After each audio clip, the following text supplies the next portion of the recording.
What's up, Ragin Nation? How's it going? This is Alex Yu, and you're watching The Road to TF5. This is just web series. We're talking about Transformers last night. This episode number 54. And before I begin talking about all these big and exciting updates that I have for you guys, Twitter shoutouts. Thank you for all those that follow me on Twitter. Shoutouts go out to Dalton Ward, John Bachnak or Bachnak. I apologize if I mispronounce your name. Rovio Mobile, Matthew Seaman, Justin Jorgensen, and also JTG16. Thanks a lot, guys, for following me on Twitter. And I appreciate everybody that follows me on Twitter. You know what it is? I think it's just that I love reading about your excitement and enthusiasm that you express for this upcoming film. I'm pumped. You're pumped, and I also enjoyed reading about your theories that you post. Some of you guys have some really cool and interesting theories, and some of you guys have even put in some real thought into your theories, and I love that speculative spirit, so keep up the good work. Also, I can't continue this episode without giving some really awesome Ragin Nation members birthday shoutouts. Happy birthday to Michaela Shakespeare. Keep up the good work with your artwork. Your Optimus Prime drawings are awesome. You are really talented. And also, happy birthday to Pedro Figueroa. Thanks a lot for being part of the Ragin Nation. You have been part of the Ragin Nation since the very, very beginning. And I appreciate the fact that we've kept in touch all these years. So happy birthday, buddy. I hope you have a good one. So let's talk about what has been going on with the production. And we're going to start off by talking about this Instagram photo that was posted on the official Transformers Instagram account. And it's a short video of Josh Duhamel. And of course, Josh Duhamel is back as Lieutenant Colonel Lennox. He could be Captain Lennox now, or maybe General Lennox. But anyways, he's back. And what we see here is the short video where he's standing out there in the Arizona desert, and he's out there by himself. It's a plain open field. Michael Bay is doing some close-up shots of him. But what's really curious is the fact that he's out there by himself. There's no other military personnel that he could be having a conversation with. And also, it's possible that he could be talking to an Autobot. I don't know, but it's highly possible because there's just nobody out there. Maybe he's talking to Hound. But anyways, that's just a theory, but you know what? You can actually see 1,000 words told in a single photo. That's what they say about a painting. You know, a painting's worth 1,000 words. But anyways, that's what I see there. So you guys can speculate on that. Moving on, let's talk about another photo that was posted on Instagram. And this is from the OP Wheelman. That would be the driver for the Optimus Prime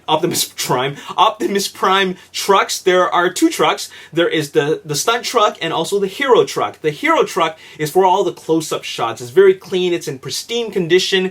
And this is it's the truck that Mark Wahlberg would drive if there was a human actor in it. And then there's also the stunt truck. The stunt truck is the truck that drives through the explosions and does a lot of like turning and I guess drifting and all that stuff. That's what the stunt truck does. They shoot that from a distance, not too far, but there are some scratches on that. I actually rode on that, and it's a pretty cool experience to ride in Optimus Prime. But anyways, the fact is that Optimus Prime is getting ready to roll up, and next week they're filming in Detroit. So it's possible that Optimus Prime could be seen in the Detroit filming. What's really curious is that the Autobot team is separated. We got Autobot Hound along with Bumblebee in Arizona, and then there's Optimus Prime possibly out there in Detroit. And the big question is, why are they separated? There's subplots going on, and that just makes the story more and more complex.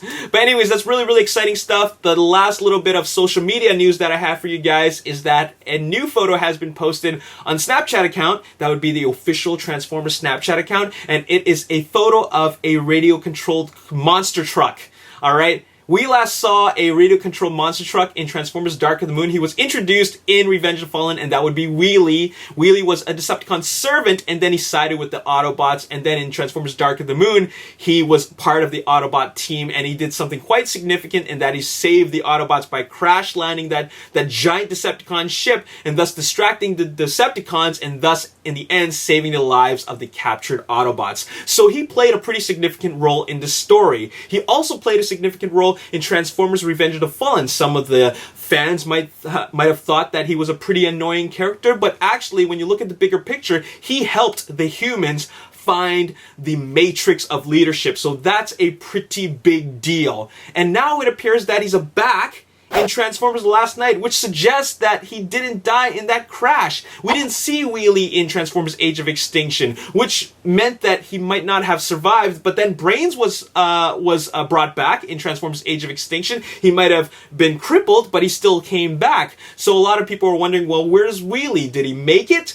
Well, we don't know until now. It looks like Wheelie is coming back to Transformers Last Night, and if they bring Wheelie into Transformers Last Night, that means he, just like in Revenge of the Fallen and Dark of the Moon, will be having a significant part of the plot. Who knows if he's going to save somebody? Who knows if he's going to provide some really, a secret information that will change the tides of the war? Who knows? But the fact is that Wheelie has always been a significant part of the plot. So expect to see something along the same lines with that. So that's pretty much all I have to tell you about with regards to the social media aspect of Transformers Last Night. Now let's talk about something juicy. This is about the plot. Now this is a rumored plot reveal. This is a plot reveal that came from JoBlo.com, which came from another source.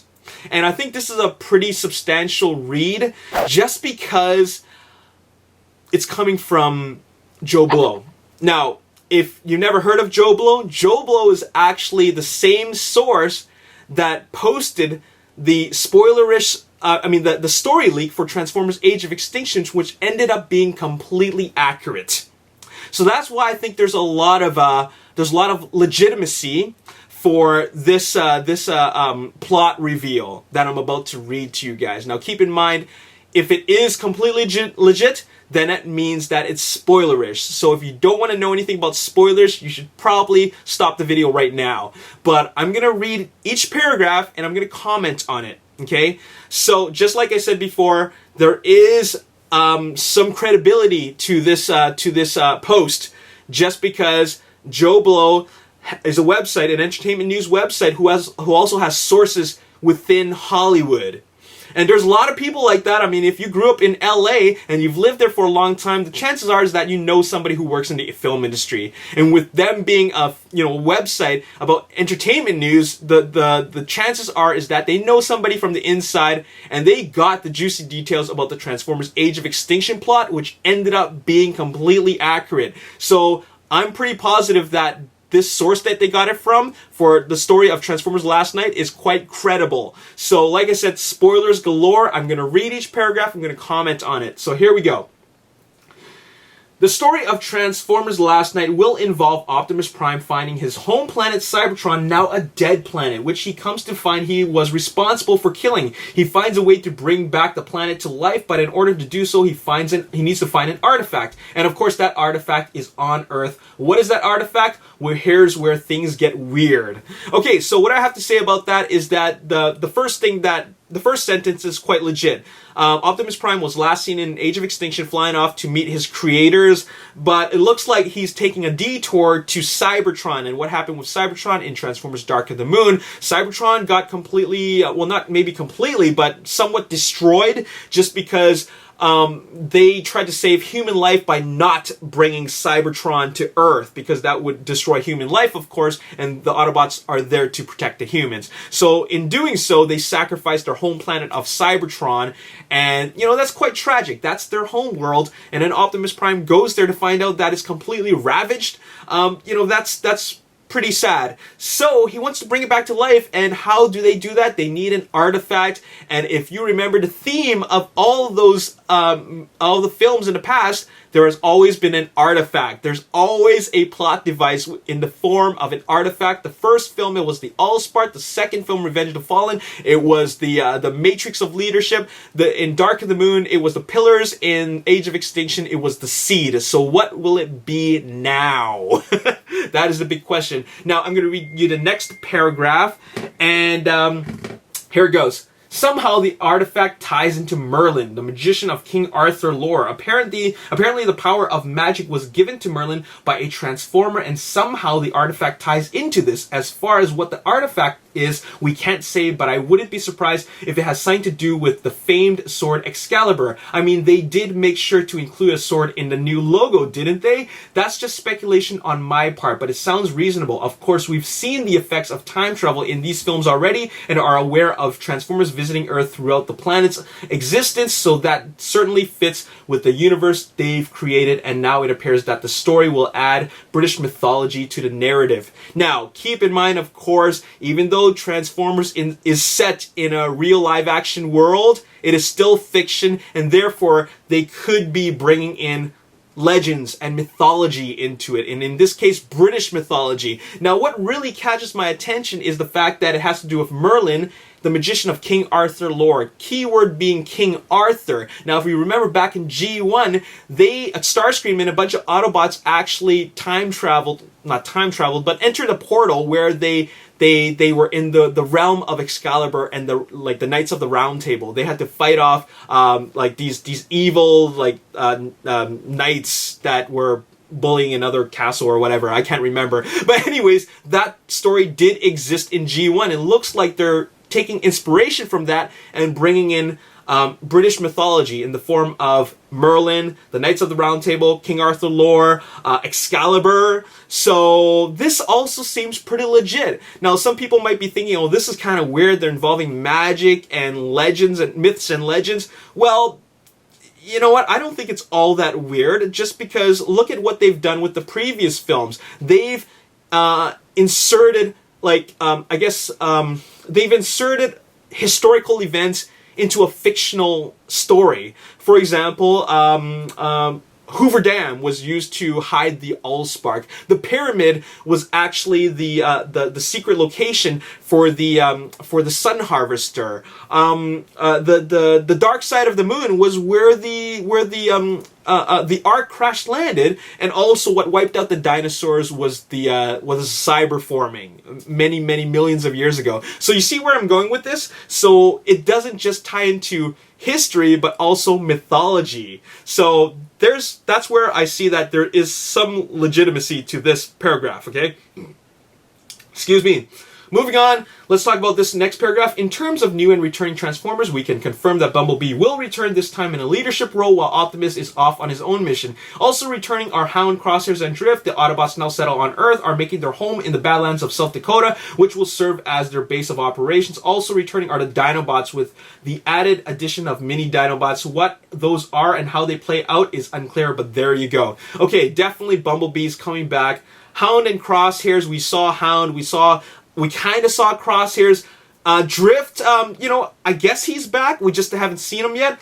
And where it says Optimus Prime is off on his own mission, that makes a lot of sense. After all, he was flying off to see his creators, and then it looks like the Autobots have been separated from Optimus Prime. So that seems legit.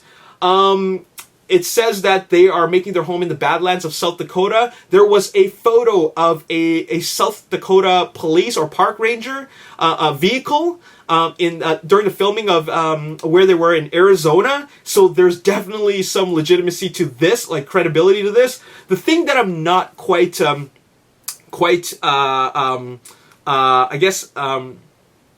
convinced on is the return of the Dinobots. Now, the Dinobots were totally underused in Age of Extinction. It was kind of like a teaser because we didn't get to see a whole lot of them, but the Dinobots were marketed heavily in the Transformers Age of Extinction marketing, like TV spots and trailers, and we just saw very little of them, and they were kind of like Dinobot fodder. They were just there in the background. They weren't actual characters, main characters. Maybe this is the chance for the Dinobots to really be main characters. And you know what? They're fan favorites. Fans would love to see them come back, so bringing them back would be awesome. I just don't know anything about these mini Dinobots. What's that all about? I mean, the main Dinobots were, of course, those that came out for the Hong Kong battle. So how on earth did these mini Dinobots come about? That's the part which I'm questioning, but everything else seems pretty legit.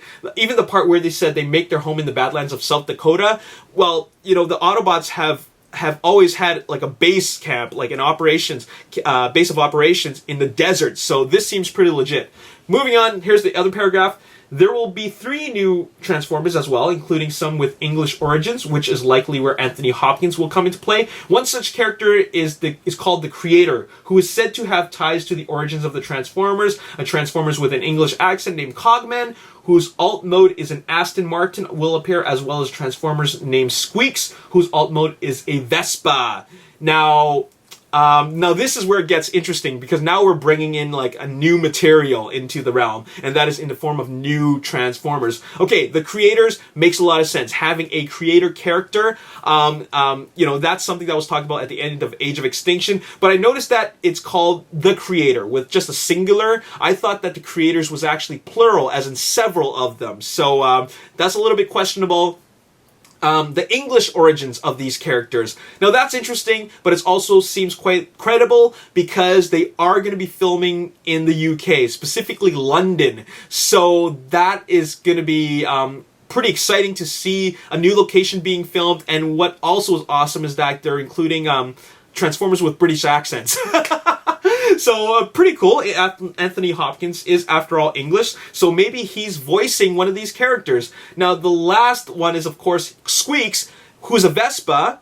I think that this is Isabella's little Transformers buddy. All right? I think that this is how she gets around. She gets around in a Vespa, which is actually named Squeaks. It sounds like something that... it sounds like a name that would fit a sidekick for Isabella. I mean, she is a teenage girl, and Squeaks is kind of like a cute name. Maybe she gave that name to the Vespa. I don't know. But it seems like the Vespa could be the little Autobot sidekick for Isabella. It makes sense. It doesn't seem like it would make sense for Wheelie to be that character. It makes more sense for Squeaks to be that character. Let's read this next paragraph. In addition, as has already been officially confirmed, the main villain is again Megatron, who will be back in full form with an alt mode of a jet fighter. Now, Megatron is definitely coming back. We know that because Michael Bay confirmed that. We just don't know how he's going to go from Galvatron to Megatron. Maybe they're not going to explain it. Maybe there is a good explanation, but we will soon find out. But Megatron has taken many, many forms. A Cybertronian jet, a tank, a oil truck, like one of those big gasoline fuel trucks, you know what I'm saying? And also Galvatron was, of course, that truck, right? But we're talking about Megatron here, and maybe he's taking the form of his original form that we saw originally, and that was the Cybertronian jet. Maybe it's going to be an upgraded version of that. Maybe it's going to look different just because, well, we're talking about Transformers. They got to sell different toys. I mean, why have the same alt mode as the original when you could just keep the original one? You know what I'm saying? So he's going to be a jet fighter, and that makes sense. And you know what? I think that's a great alt mode because they're going to attack the Autobots from the air, and maybe this will be a great chance to really have an aerial battle. So moving on, here's the last paragraph, and that's what we have for the latest installment of Transformers. It sounds consistent with the high concept ties that the previous films have used, so it's not a huge stretch in that regard. I agree.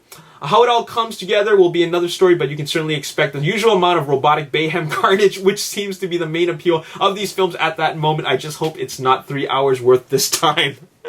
So, that seems like a pretty legitimate story, or rather a plot. After all, Joe Blow did reveal the 100% accurate story leak for Transformers Age of Extinction, and I'm pretty sure somebody they know from the inside leaked this to them, and now they're repeating it to us. I just provided you with my thoughts about it, and I think that it is legit. I think it's 100% legit. The only thing that I'm curious about is these mini Dinobots. How do they come into play, and who and what are they?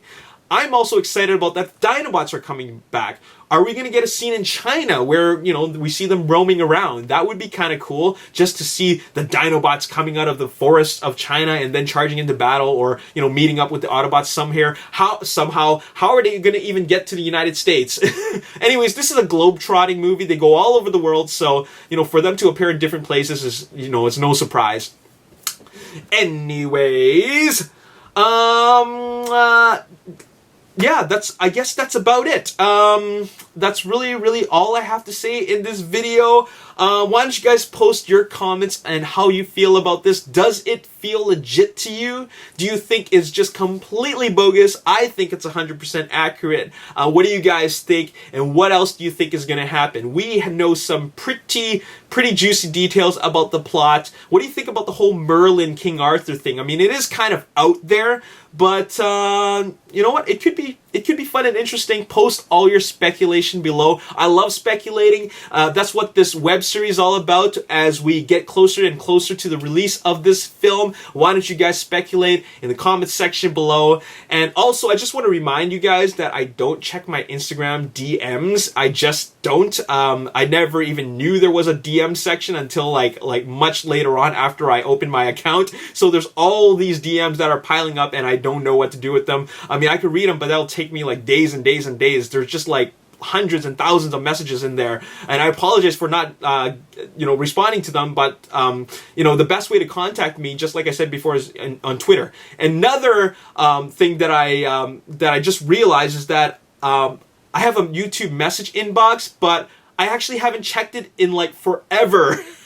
and the main reason why is because YouTube has undergone so many different platform, changes, layout changes, and because of that, getting to my inbox takes a couple of extra steps, unlike before, where it used to be, the icon used to be in the top corner, and I liked it when it was like that before. I could just click it, read my messages, but now I just completely forgot about it, and there's all these messages piling up. I'm actually not going to read them, just because the best way to contact me is just like I said before on Twitter. Sometimes I respond on Facebook. It's just that there are a lot of messages that come through. But anyways, I want to let you know about that in case you decide to message me. Get in touch with me through Twitter instead, or you can message me on Facebook, in which case that I will probably get to your message later on, because there's a lot of messages in there. But anyways, that's all I gotta say in this video. Like I said, comment down below, and thank you to everybody that supports this channel. Once again, this is the one-stop shop for all your Transformers Last Night news,